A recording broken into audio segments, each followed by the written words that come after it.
Hey, this is MacKenzie Porter with Young Entertainment.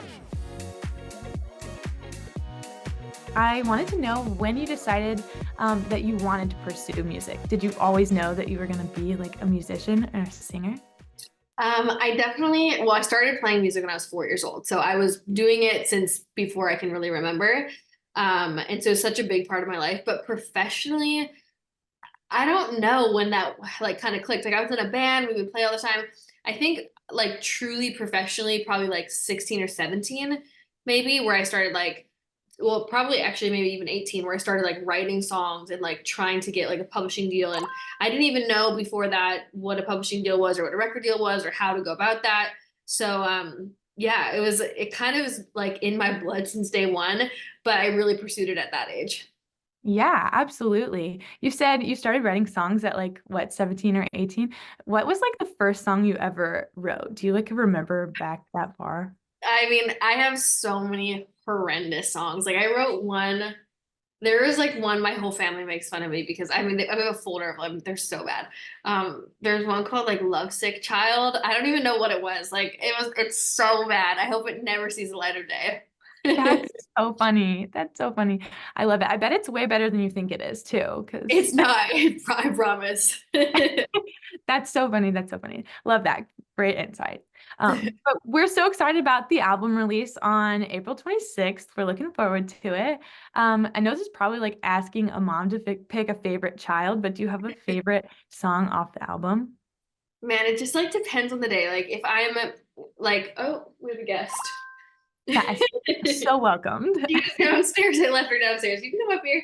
Um, my dog. Yeah, I have like depend. Like if I'm performing live, like when I was touring this summer, we were doing a bunch of festivals. So I was playing this song called on the record called Rough Ride for a Cowboy. It was so fun. We added this like huge fiddle solo into it. And that was definitely my favorite. But now I've been more in Nashville. Like I played the Opry last weekend and it's been doing more like acoustic stuff. And so now it's like this song called Pay Me Back and Change. I feel like it just depends on like the live setting. Yeah, absolutely. That was actually the next thing I was going to say. I'm from Nashville. I live here. Oh, And I like do the whole songwriting thing. And so like from a songwriting perspective, I really liked Pay Me Back and Change. And I like that like whole bridge section where it's like giving the whole nickels and dimes and stuff. I thought that was so creative. And I was just wondering if you had any lines off of the album that like stick out to you that you like really like. oh my gosh. So I mean, let me think here. One of them I would say would be like the hook on that song, like the only thing that'll settle this debt is if you pay me back in change. Like I love, obviously, we're not talking about money, we're talking about that person like changing. And I think that's just like a really cool like twist. So I think that would be probably one of my faves on the record. Yeah, absolutely. I totally get that. That one's so creative. I'm like, I love all of them though. So I'm so excited to hear the rest. Thank you. Thank you so much. It's been like a long time coming and there's been so many songs in the mix and so many that I've written that like made it and then didn't make it and then made it again. It's been like I'm just so excited for it to be like out in the world now. Like, how many songs do you think that you've written like in total? Girl, I don't even know, like hundreds. Hundreds and hundreds. Like because I've been writing for this record since like 2017-ish. And Wow. there's been a couple of songs. I mean, I put out music in between, but like there's a song there called Sucker Punch that like I wrote back in 2017 and I always knew I wanted it on a record. And I remember the writers being like, hey, we have other people that want to cut this song. And I'm like, no, I promise you it's going on a record one day. I just needed to like fit somewhere. Whereas before we were putting out singles and it didn't feel like that. Um, so many songs to narrow down to these 19. Man, 19. That's a chunk. Yeah. But I love Well, the good thing about it is like by the time the record comes out, there'll be 9 songs out already because we're gonna drop them like sporadically. So it won't feel so daunting to like listen through. Right, right, exactly. And they'll be like familiar listens for people who've been following the whole time. So that's super exciting. Very Yeah. creative. We like sorry, this is not normally what she does. She's No, so cute. What's her name? her name's Willa. She normally Oh, like she'll like stay in my husband's we have a recording studio, so she'll stay with him, but he's not home right now, so she needs to be beside me. that's so sweet. I have a second grade small group that I lead at my church, and there's a little girl in it named Willa. So that's like Oh I've really? always liked that name, so that's I really love good. it. Oh, so sweet. Okay. So then you talked about playing the Opry recently, and I saw that you made your Opry debut in 2021, and I was wondering what thoughts were like going through your head as you like went into the little circle. It's the first time I swear you just like black out. It's crazy. Like I was so nervous. My whole family, it meant a lot. It meant a lot to me and it meant a lot to like my dad and my mom. And because I mean, I grew up listening to country music but they like really grew up. Like that's all they knew. We grew up in the middle of nowhere. So the Opry stage was such a big like staple of their idea of Nashville and what country music was. And so they all flew down. My grandma flew down, my cousins, like it was like a big deal. So I was pretty nervous because I wanted to obviously make them proud and it's a big moment for any artist to like do it the first time. But I swear, like I don't remember. I think I blacked out. Like you're just so nervous and your heart's racing so much and you're just like, I don't know, your mind goes somewhere else. Yeah, absolutely. I can imagine. I'm like just thinking about it kind of makes me go like a little bit like my heart Yeah. beats I faster. think your So adrenaline is just pumping so much that like, and I only got to do two songs. So by the time you get off stage, you're like, what just happened? Like, I don't it's even over. know.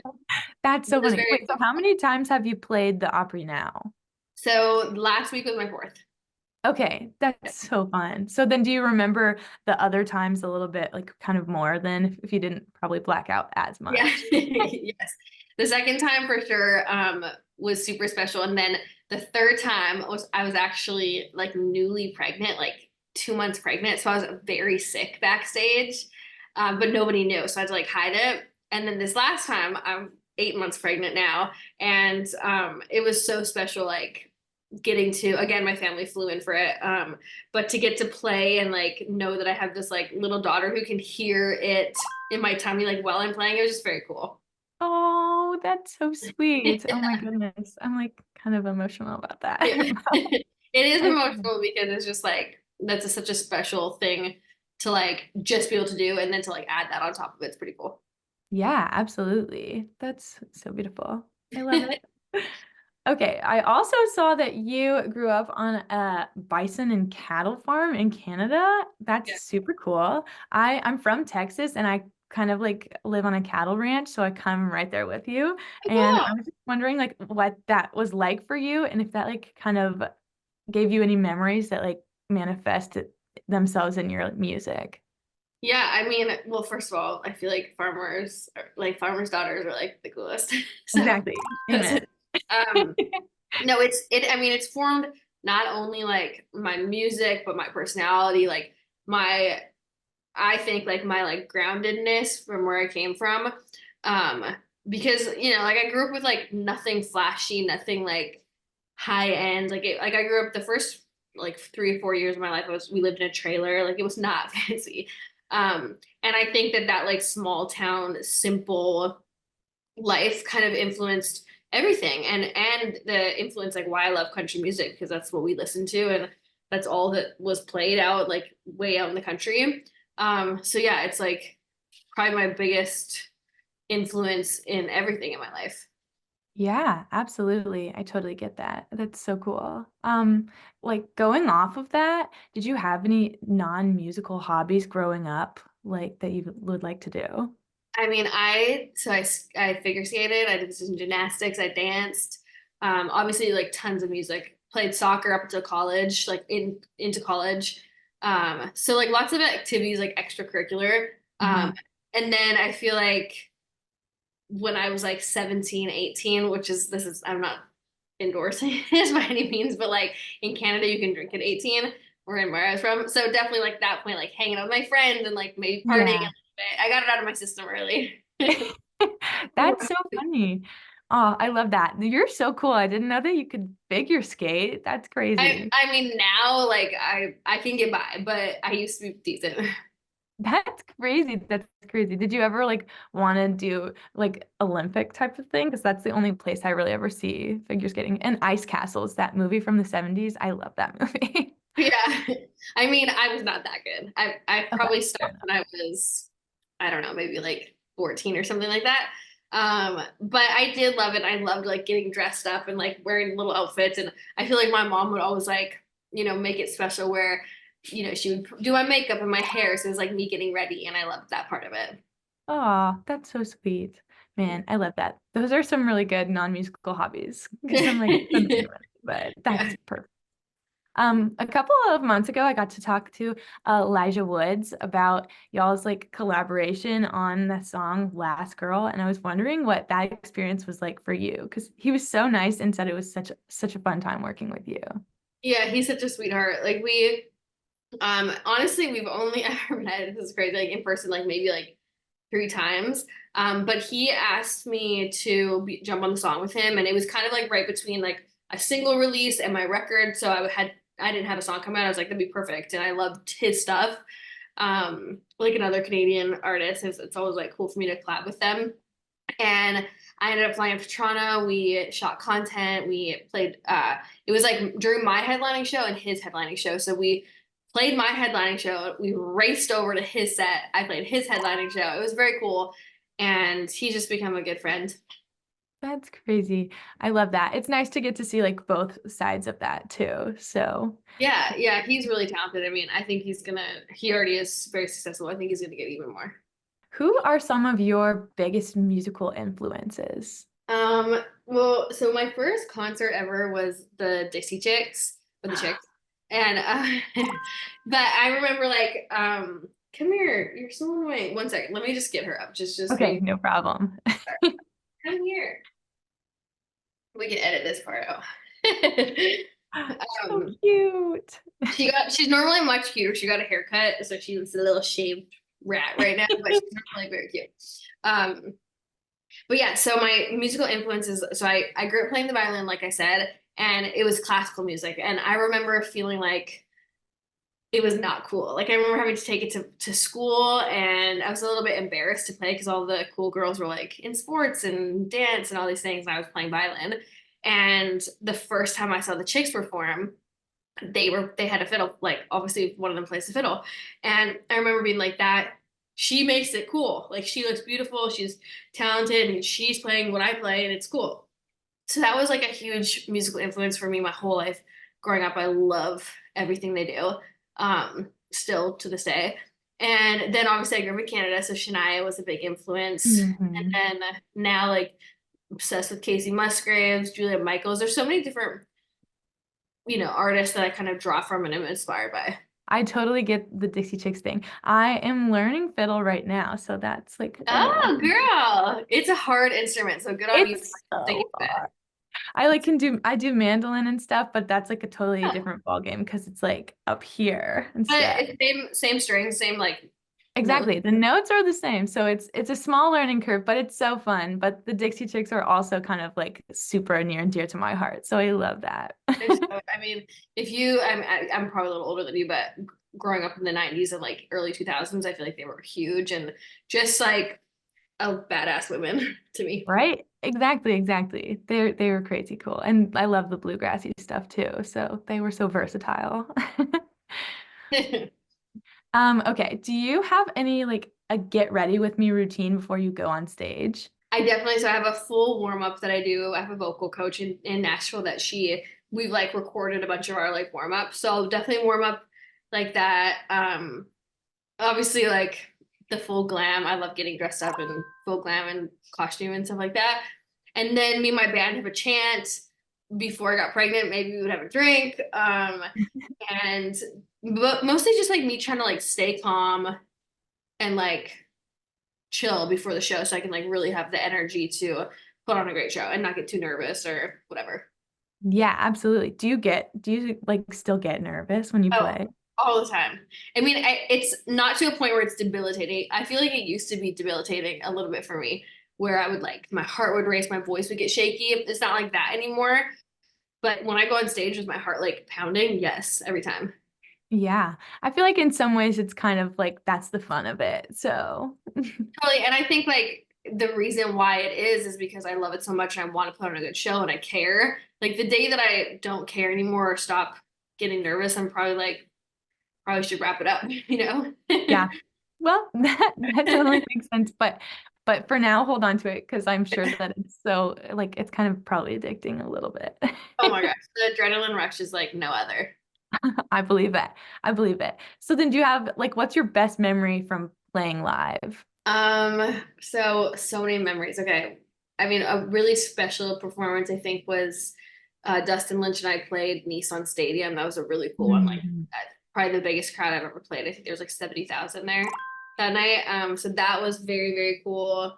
Obviously, all the Opry stages are like ones I'll never forget. This last one might be my favorite, even like over my debut, because like having a baby in my tummy at the same time. It's just like I'll never get that moment again, probably. So that was pretty special.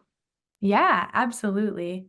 That's so sweet. And then you'll get to like tell her about it later. So I that's know. She's already like every time I play a show, I'm like, you've played the Opry twice, you've been to like 3 countries. Yeah. she's so well traveled. She's a very like seasoned traveler already. Absolutely. Absolutely. That's so sweet. I love it. Speaking of playing live, I saw that you've had like the opportunity to open for so many really incredible artists. One of my favorites that I saw in there was that you opened for the Rascal Flatts, and I was wondering if you had any like memories from that experience that were cool that you could share. Well, I mean, that was a very, very cool tour, but the thing after was actually last year, Gary LeVox let us take his tour bus up when he wasn't using it, which was very sweet. So you meet like really cool people in this industry, and I feel like people, want to like help you out when you've opened for them. You kind of like create a special bond, and that's, really very cool. But all of the people I've opened for, I'm such like a fan of. I haven't had a bad experience. Yeah, I did one with Brad Paisley, sorry, over in Australia, and that was super cool. Like right before I went on stage, he was like, "Do you want to come sing Whiskey Lullaby with me in like 5 minutes?" And I was like, "Oh my God, like I need some like prep time." Anyways, I like Yeah. ran backstage and like made sure I knew all the lyrics and just made sure I wasn't gonna like go up on stage and mess this song up for him because it's like such an iconic song. But it was a pretty cool moment. Yeah, absolutely. And I feel like if you've like played violin and fiddle, then like the Alison Krauss part of you is probably like, what an Yes. honor. That's so I know. fun. I did. I told him I was like, "You cool if I like play the fiddle on it?" He's like, well, let me like hear it basically." So I went to his dressing room and I played it, and I think I like impressed him. He's like, "Yes, you should absolutely play the fiddle." And That's he always didn't know if I the was gonna be good or not. So yeah, no, that's so cool. I love that story. That's always a nice feeling when it's like, yeah, you can do it. yeah, I imagine if he was like, "No, maybe you shouldn't," I'd be like, "Oh, Ooh, all right, worth a try. okay." Okay, I've got a couple more questions and then I'll let you get back to the rest of your day. But I was wondering if there was anyone that you would like to collaborate with or open up for, like living or dead. I mean, there's Theoretical. so many, like so many.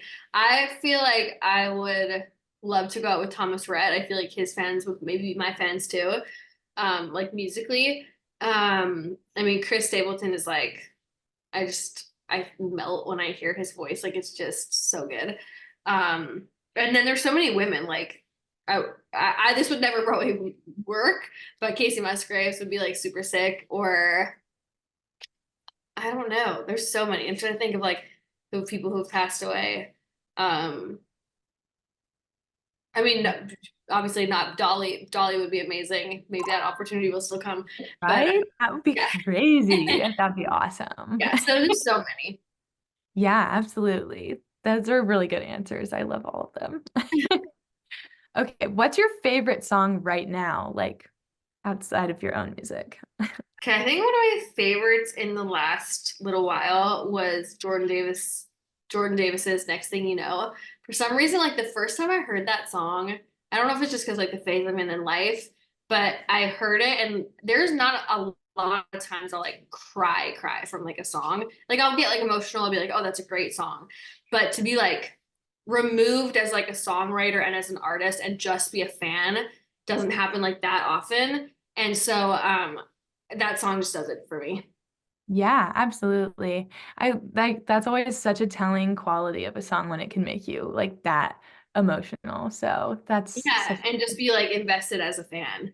for sure, for sure. And I love that song too. So that's a good pick. Great pick. Okay, and the very last like question we were gonna ask was, is there anything about your upcoming album, Nobody's Born with a Broken Heart, that you want our audience to know? I think just that, these songs are definitely like the most honest thing that I have. And they mean so much to me. And I think that because they're mostly all stories that I've been through, I think that other people who have gone through the same situations that I have and hopefully can relate to them too. So I just hope people like that. Yeah, absolutely. That's just so good. And I'm so thankful that you got to spend some time here with us today. Thank you guys so much for hanging out with me. It was so fun. I'm super pumped. My album, Nobody's Born with a Broken Heart, is coming out April 26th, and I cannot wait for you guys to hear it.